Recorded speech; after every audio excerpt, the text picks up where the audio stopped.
All right, guys, I think we have a good one for you today because we are going to go into some uncharted territory, and I'm going to show you a little secret here on what I do when I am confronted with a check engine light code that I have never heard of in my life before and literally have no clue what this thing is trying to tell me. So that's what we're going to have today, because I know for a fact that this car right here, no, not that one, this one, no, not that one. The camera, I can't control it. The camera keeps pulling to the right. Stop it. Stop it. This car right here has a P2647 code, which I have never heard of before in my life. The woman who owns the car called me and told me that she went over to the O'Reilly's and did a code scan for it, and that's what they pulled up. She actually was asking if I can replace a VTEC solenoid, since that's what the system indicated the problem would be. So if you enjoy this video, you have my friends over at the O'Reilly's on Smoky Hill Road here in Denver, Colorado to thank. That would be Manager Jose, Assistant Manager Carl. Let's see, we've got Connor, David, Nelson, DJ, Aiden, Tom, of course, and the big guy with the beard. I can't remember his name. He's very quiet. Anthony, I think his name is. So those are the guys that actually sent this lady over to me, and I immediately recognized this would be a good video, because as soon as the lady told me the check engine light code, I never heard of it in my life. I looked it up real quick on my phone, still never heard of it, and figured, yeah, when this car comes in, this is going to be a good video, because this is what many of you experience as well as do-it-yourselfers, that you get a check engine light and you have your basics down, you got your fundamentals, but this is a system that you are unfamiliar with. So I'm going to show you how we address this, and it's going to be boring. But that also is what makes me successful at what I do, because I am willing to do the boring stuff. Anybody who looks at this code is going to change, actually not the VTEC solenoid, but the oil pressure sensor, because it's named in the code. But there are definitely other variables where it may not be the oil pressure sensor. If it's your own vehicle and you want to spend some, I guess it's going to be what, $100 maybe for an oil pressure sensor, and you want to throw it in and see if that fixes it, all the more power to you. I cannot do that, because I am fixing this car for this lady. If I just replace an oil pressure sensor and this car still has the check engine light, what if she goes back to O'Reilly's and said, hey, that super sharp guy that you recommended kind of failed? Well, then I lose credibility with her, I lose credibility with them, and that would not be a good thing. So therefore, I do have to make absolutely sure that whatever I find to be the issue with this car is indeed correct, because not only, as you know my policy, if I'm wrong, I have to swallow for the oil pressure sensor if I throw one in there on a guess, but also I lose the credibility for what I do. So cannot have my reputation tainted. But that is going to be challenging, because I really have no idea what this code was telling me. So prior to the vehicle getting here, I did some research, and I'm going to share with you that research I did. The goal here is for me to develop a diagnostic strategy and approach before the car even got here, and that's what I've been able to do. Okay, so the first step is not to panic. Even though I have no idea what's going on here, the thing is that I do know that I know my basic fundamentals on VTEC operation from videos that I've done before. I also know my basic electrical as well. And I also know, this is the secret, I know that there is not going to be anything in this system that is completely and utterly foreign to me as far as the theoretical concepts of operation.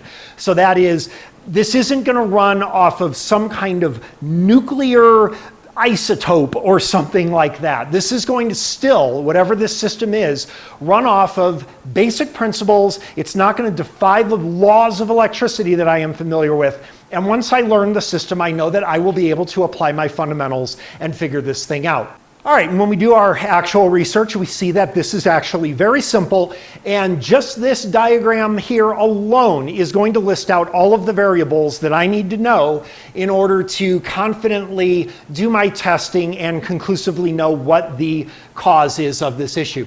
So what we've got is two VTEC ranges. And of course, I'm assuming that you're somewhat familiar with VTEC. If you are not, I have videos of this over on my website specifically, where we discuss this a lot in detail.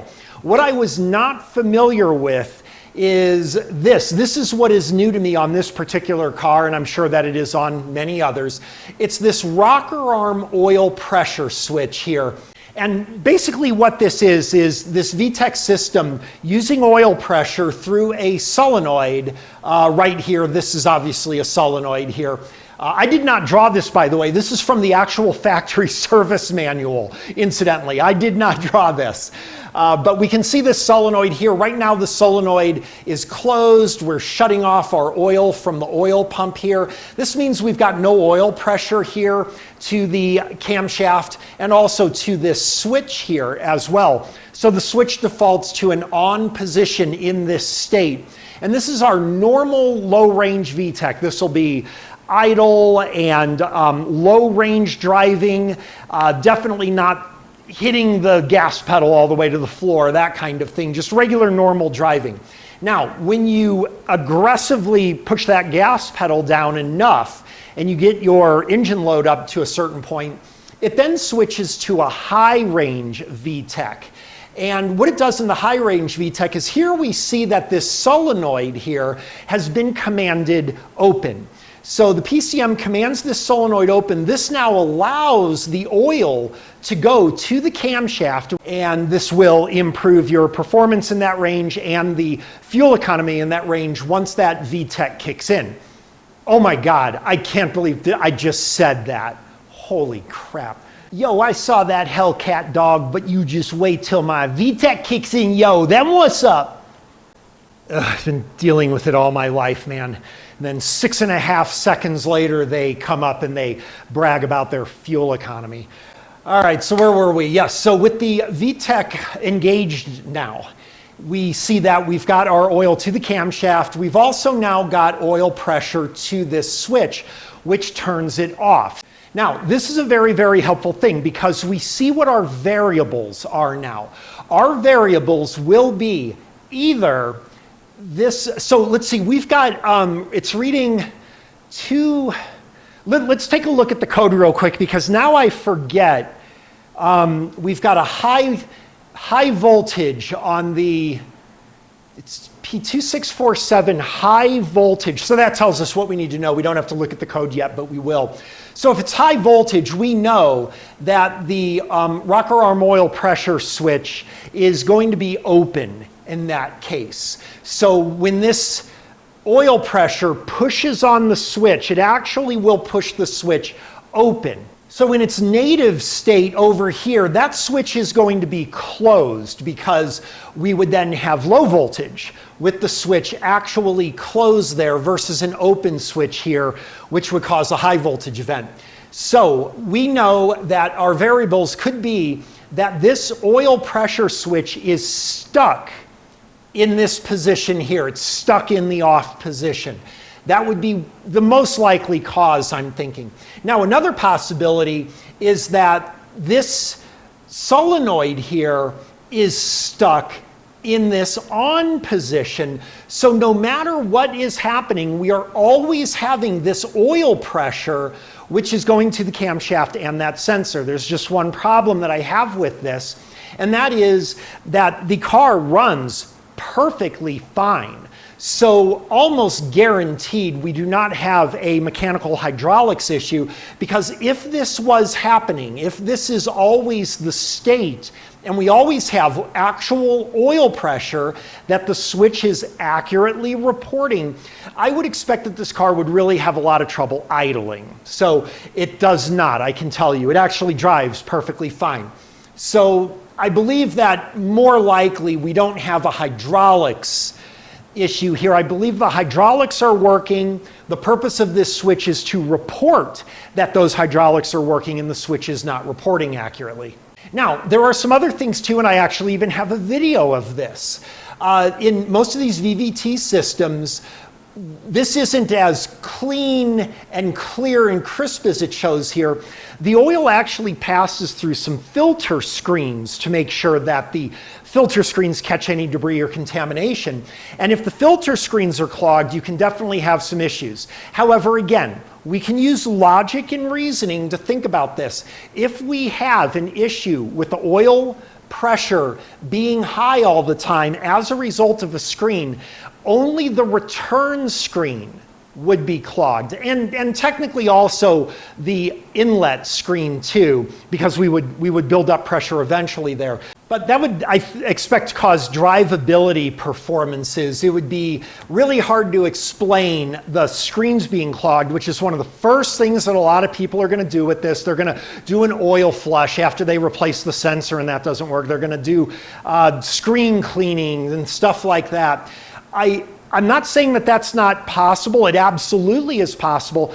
But based on the way that the car drives perfectly fine, I am moving that to the end of the triage. It is less likely that that is going to be our issue.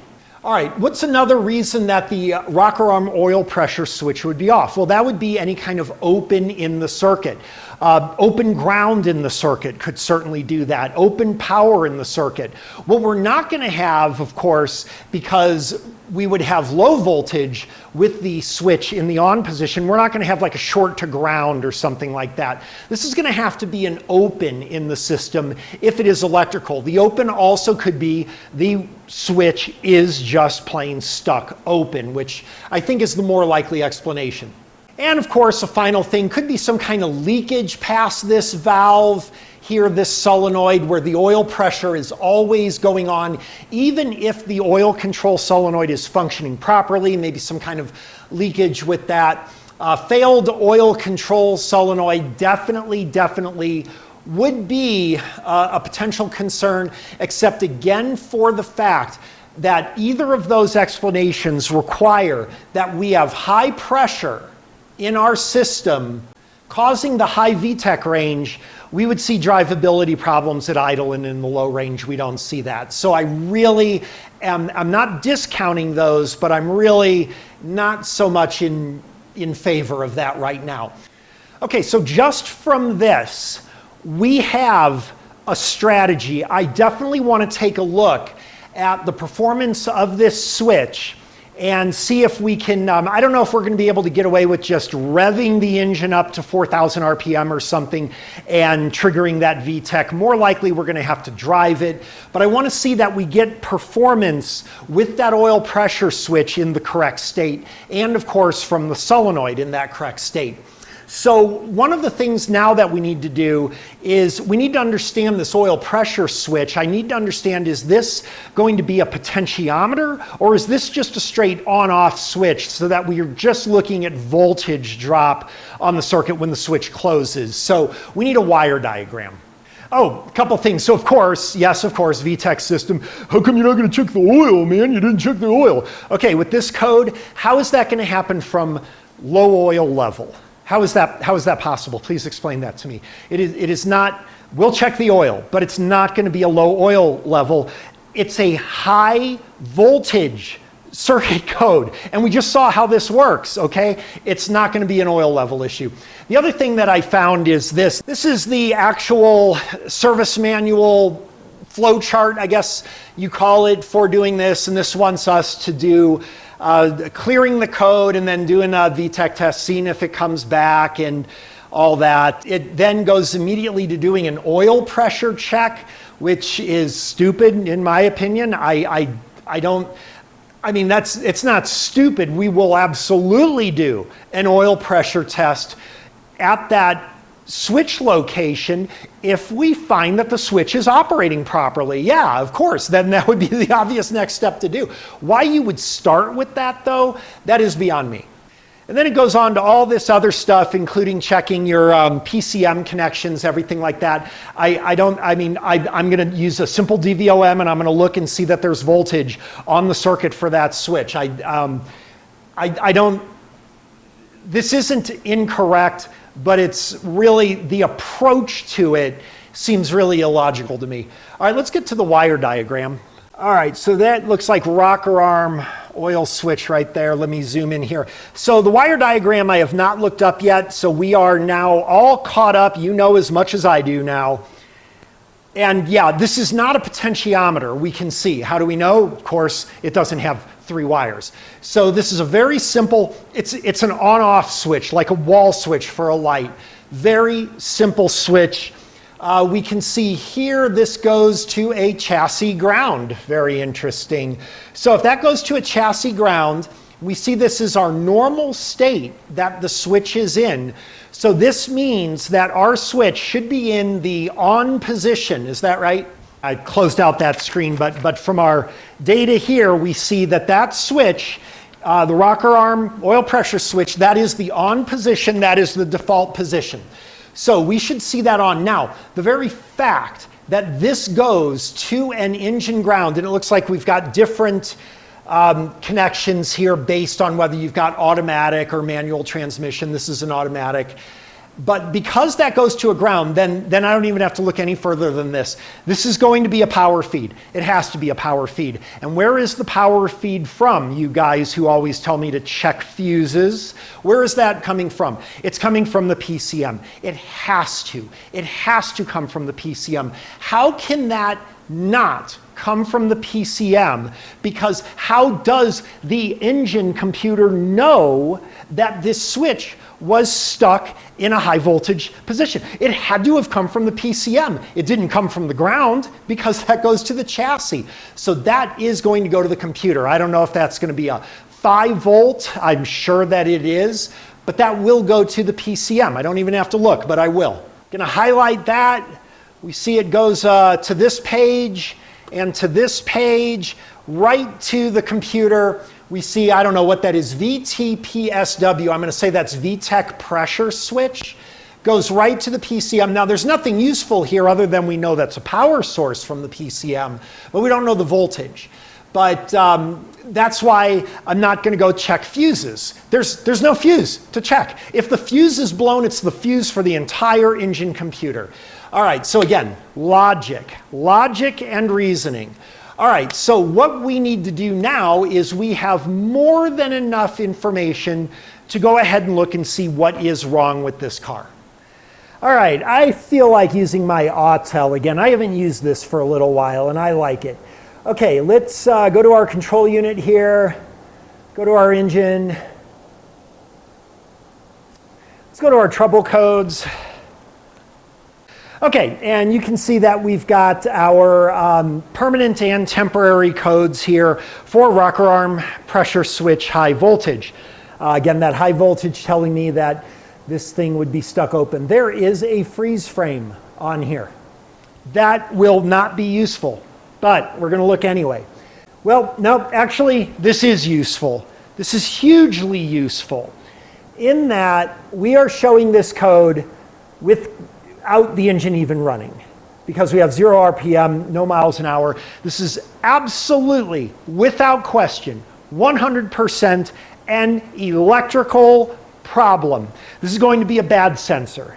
Either that or we've got an open in the wiring, a bad ground, something like that. This is actually more useful than I thought, I will admit. We don't even have to drive this car. What this means is we are going to see that that switch is going to be in the off position right when we start the car. Just with key on, engine off. It's in the off position right now, as a matter of fact, I'm going to bet. None of this other information is useful, but well, darn, because I wanted to, of course, get oil pressure and blah, blah, blah, and the state of the switch. You're not going to get that in a freeze frame typically, but just those first 2 PIDs, that's all I need to see. We know exactly where this issue is. All right, how easy was that? So let's get out of here. Yeah, usually on any other codes, freeze frame would be really, really, really useful. This just happens to be useful only because of the nature of this fault. Let's get out of there. We want to go to live data. All right, and here we see we are key on, engine off. We see our sensors here. Engine is relatively cool. It looks like it would be an open loop at this particular time. But we know from our diagram there that it doesn't matter. This isn't an open or closed loop phenomenon thing. That oil pressure will either be there or not when the conditions are met. And right now, that switch should be on. Let's see here. Well, there is a lot of data on this car, isn't there? None of this is useful right now. There it is, oil pressure switch. We see it's off. Now the only thing is that the VTEC oil pressure switch, or is this the actual engine oil pressure switch? Really easy to find out. Let me turn the car on. Let's start it.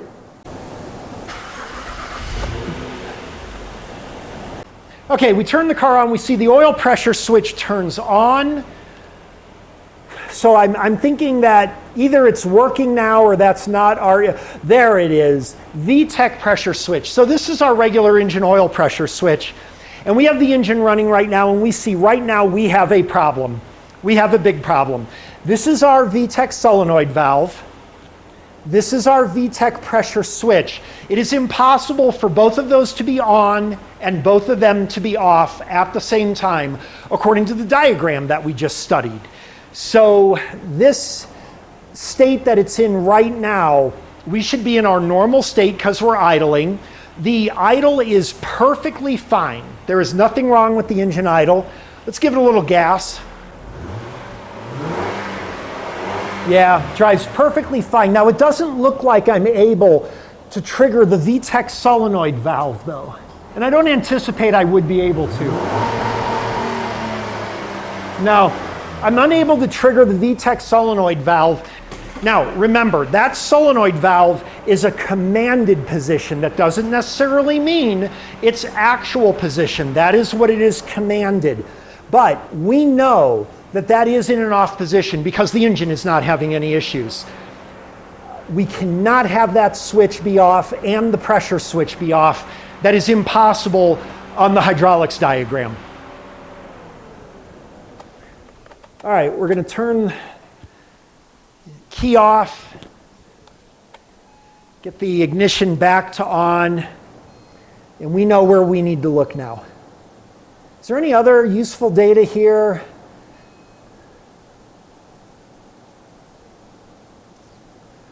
Man, there is so much stuff here, but no, I don't think anything else is useful, and that's really all we need. Okay, so now what I have to do is find this VTEC oil pressure switch.